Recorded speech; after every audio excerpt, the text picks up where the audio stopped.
Have you ever noticed that some of the most intelligent people you once knew are no longer present the way they used to be? They don't post anymore, they don't give their opinions, they don't seek attention, they don't try to stand out. Little by little, they simply withdrew. There was no noise, no explanations, no dramatic exit. From the outside, people usually assume the same things: that they got tired, that they failed, that they couldn't adapt, that life defeated them in some quiet way. But that interpretation is almost always superficial. Carl Jung observed this phenomenon throughout his life and arrived at a very different conclusion. Intelligent people do not disappear because they are incapable of dealing with the world. They disappear because they understand it too well. Jung believed that most people live inside a shared mental structure, a kind of invisible agreement made of ideas, values, expectations, and beliefs that are accepted without question.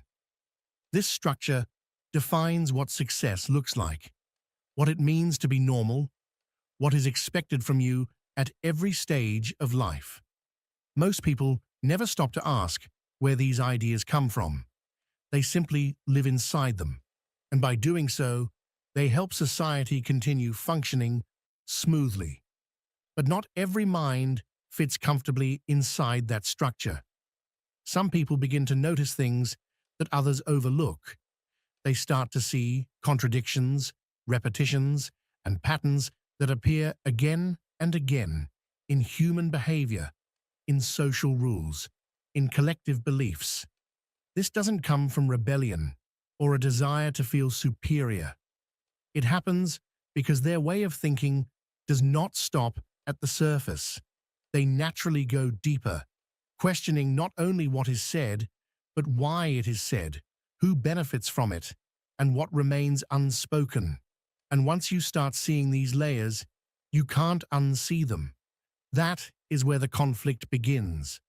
Society is not designed for those who question too much. It is designed to preserve itself, to keep things moving in the same direction, to avoid too many uncomfortable questions. Stability depends on repetition, on shared assumptions, on people playing their roles without stopping to analyze them too deeply. A person who thinks deeply disrupts this balance without intending to. Their presence alone introduces discomfort, not because they are aggressive or confrontational, but because they do not respond automatically anymore. They pause, they reflect, they hesitate before agreeing. They stop accepting ideas simply because that's how things are. And even when nothing is said out loud, this creates tension. Jung understood that when someone truly begins to think for themselves, they no longer fully belong. Not because they are better or worse than others, but because they no longer function on autopilot. They don't react according to scripts. They don't repeat opinions just to belong. This difference is subtle, but people feel it. Conversations shift.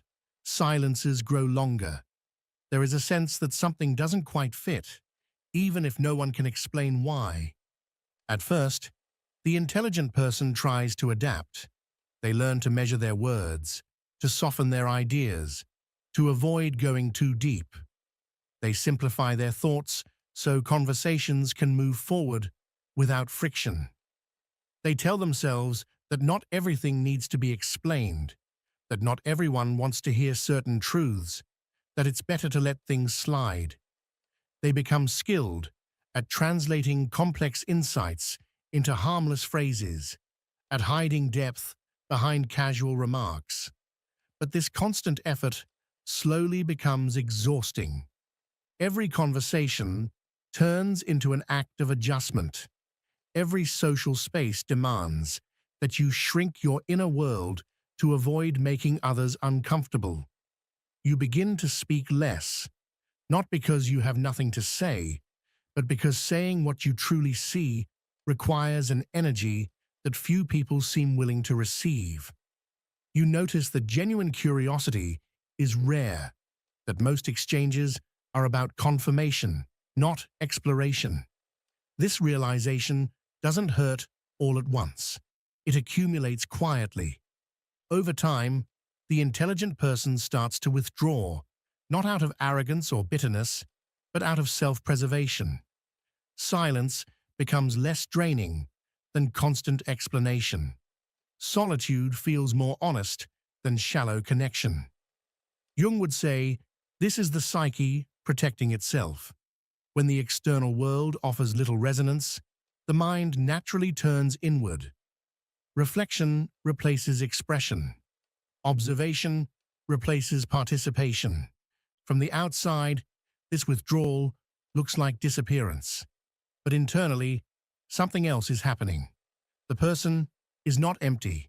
They are full of thoughts that no longer need constant validation, full of insights that don't require applause, full of an inner dialogue that feels more real than most external conversations.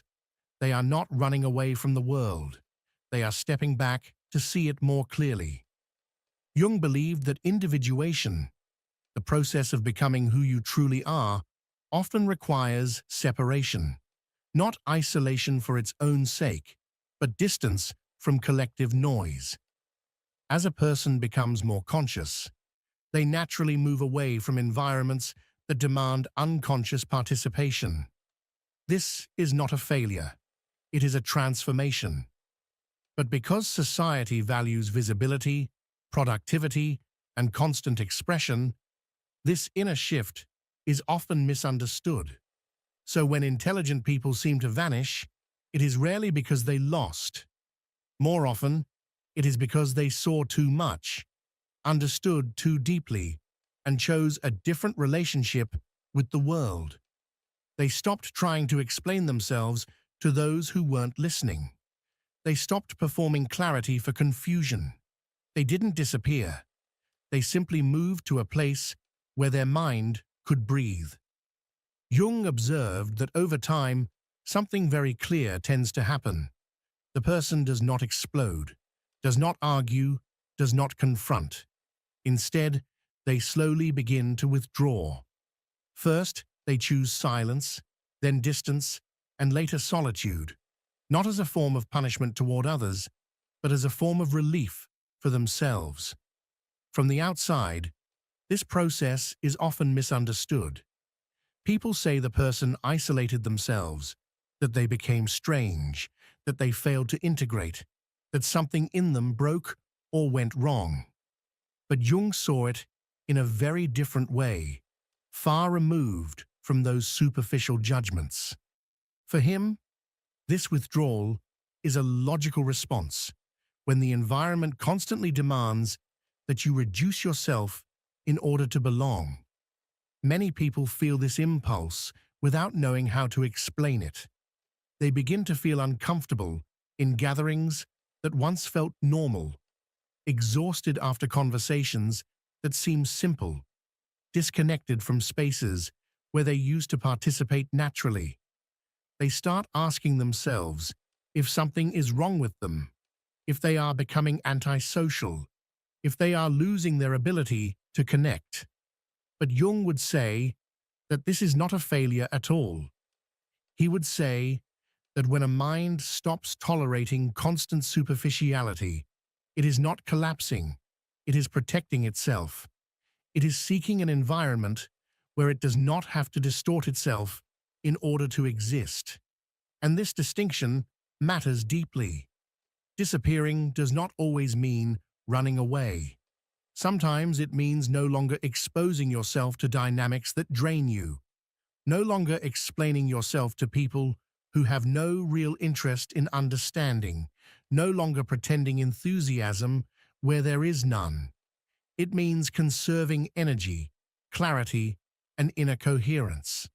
What Jung understood is that there are moments when remaining visible comes at too high a cost, when the emotional, mental, and psychological price of being present exceeds what you receive in return. Withdrawal stops being a weakness and becomes a conscious decision. And this is only the beginning, because once you understand how society reacts to those who think differently, you begin to see that this distancing does not happen by accident. It happens because very specific forces push in that direction. As Jung pointed out, society defends itself like an organism, not with visible weapons, but with signals, labels, subtle gestures, and small sanctions that appear normal on the surface. When someone thinks differently, the group does not always challenge the idea. Very often, it challenges the person. The response is not an argument, but a look, a pause, a silence, a dismissive phrase designed to put you back in your place. And this is not random. There is a simple reason behind it. When you express a deeper or more precise idea, even without intending to, you force others to look at themselves. And sometimes what they see makes them uncomfortable. They do not only see your thought, they see their own lack of clarity reflected in contrast. And that realization hurts.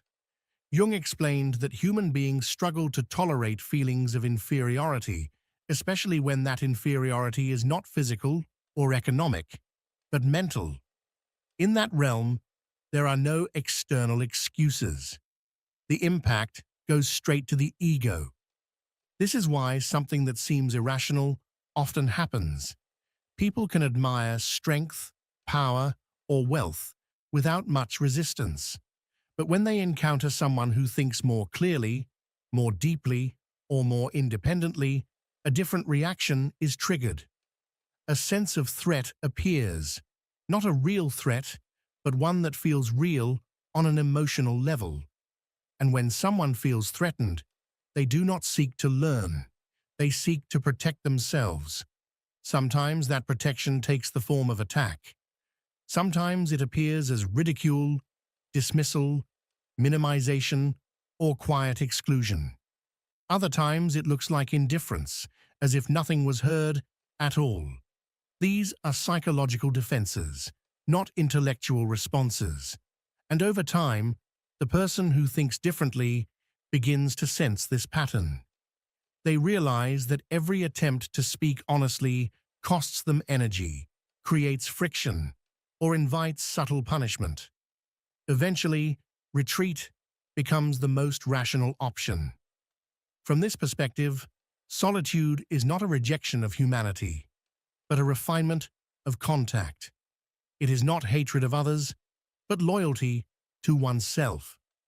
Jung did not see withdrawal as pathology, but as adaptation, a way for the psyche to preserve its integrity in environments that demand constant compromise of inner truth. And when you understand this, you stop seeing silence as emptiness and start seeing it as a boundary. You stop seeing distance as loss and begin to recognize it as clarity. Jung spoke about the shadow as a part of us that we do not want to recognize. It is not a hidden monster lurking in the dark. It is everything we avoid seeing in ourselves. Our insecurities, our envy, our mental laziness, the quiet fear of not being enough. That shadow usually stays dormant as long as no one touches it, as long as life allows us to keep looking away.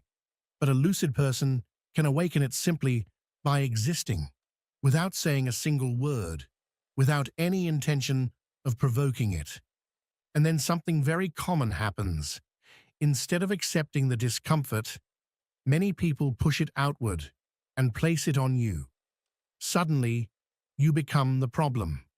Not because you did anything wrong, but because your presence reminds them of something they do not want to feel. They call you intense, arrogant, complicated. They say you overthink everything, that you take things too far, that you should relax. What they are really reacting to is not your behavior, but the mirror you represent. They are not describing who you are. They are describing what happens inside them when they listen to you. And because they do not want to admit it, because that would require self-honesty, they prefer to turn you into the villain of their own discomfort. Jung also spoke about the persona, the social mask we all wear. It is the version of yourself that you present to the world in order to be accepted, understood, and not rejected. For most people, that mask does not feel heavy because it looks a lot like who they truly are. There is not much distance between the inner world and the outer performance. But for a deep mind, for someone who thinks, feels, and perceives intensely, that mask is usually too small. And when you live for a long time wearing a mask that tightens around you, a silent erosion begins. It is not visible from the outside. It is not that you are lying all day. It is that you are constantly cutting parts of yourself off, trimming your thoughts, softening your words, reducing your presence just to fit. If anything you have heard so far made you uncomfortable, if you felt as though it was speaking directly to you even though no one mentioned your name, do not ignore that sensation. That discomfort is a signal. It is the psyche knocking on the door, asking to be acknowledged. That is why I invite you to mark this moment. Write in the comments, "I choose to live for real." Not as an empty phrase, not as something performative, but as a private reminder that your mind deserves silence, depth, and clarity. Now, let us continue, because here appears another silent blow. Many times, when you speak clearly and honestly, people do not thank you for it. They penalize you. At work, you are seen as difficult. In your family, you become the one who ruins the mood. In a group of friends, you are labeled as the one who complicates everything. Over time, you learn the message without anyone having to say it out loud. If you want to belong, do not be so much yourself.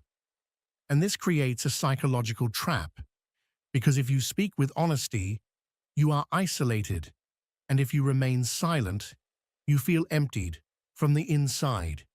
You begin to choose very carefully when to speak and with whom, measuring every word, scanning every room, until you notice something unsettling. It almost never feels worth it, not because the world is meaningless, but because many spaces are not built for truth. They are built for comfort, for appearances, for emotional anesthesia. And when you realize this, something inside you shifts. You understand that your depth is not a flaw, your clarity is not aggression, and your silence is not weakness. You begin to see that not every environment deserves your truth, and not every ear is ready to hear it. Jung would say this is the beginning of individuation, the painful but necessary process of becoming who you truly are, even if that means standing alone at times, because the alternative is far more dangerous. Living a life where you are constantly shrinking yourself to be digestible, constantly editing your thoughts to avoid friction, constantly betraying your inner voice for the sake of belonging. That is how the soul grows tired. That is how people lose themselves without even realizing it.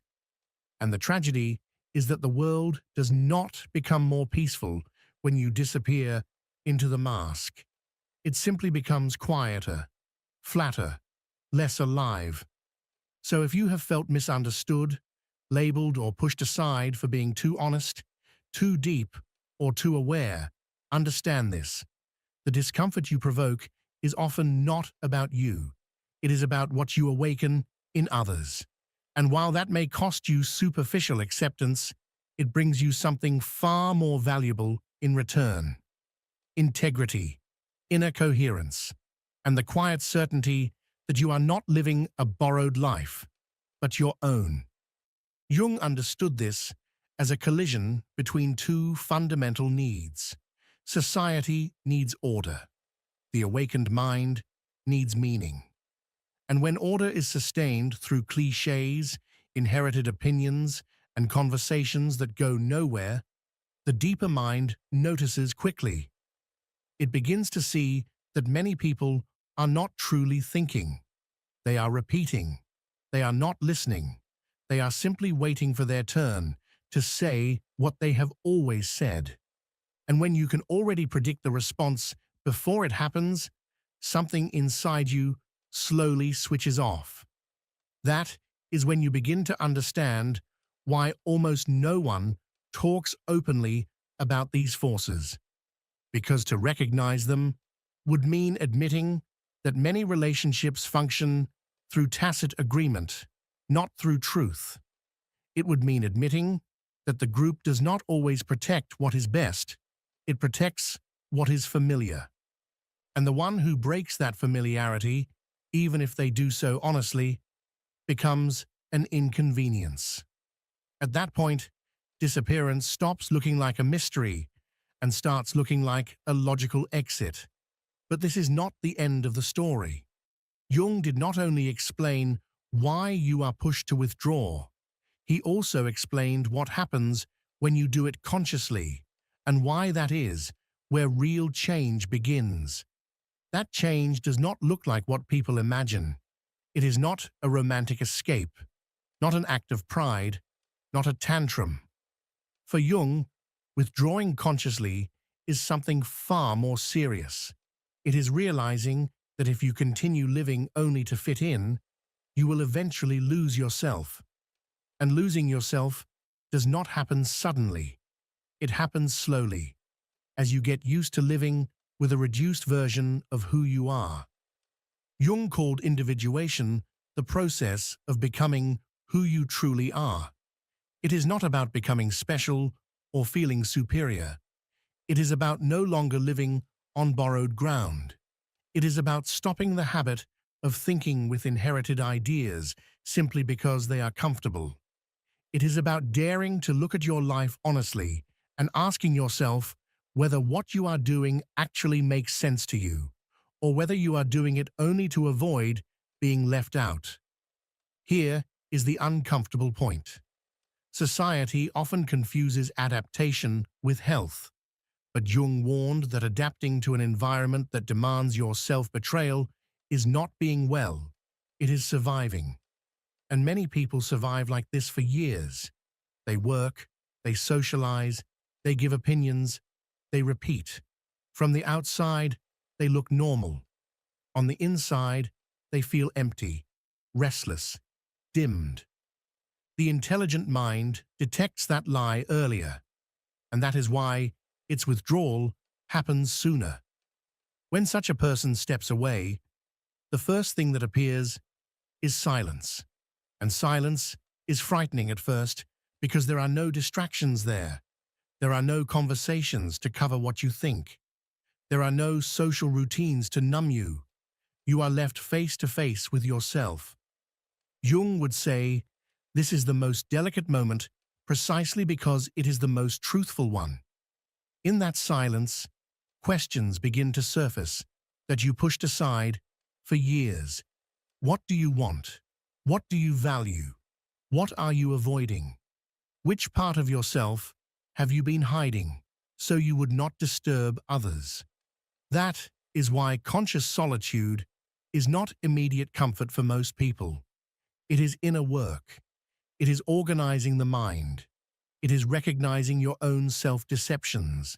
It is facing your contradictions directly, not to punish yourself, but to stop living divided. Jung insisted that the heaviest suffering does not come from being alone. It comes from being unable to be yourself, not even when you are with others. And when you cross that threshold, something strange happens. You begin to recover energy, not because the world has improved, but because you are no longer wasting yourself on acting. You are no longer translating your thoughts so they can fit into conversations that do not deserve them. You begin to think deeply again.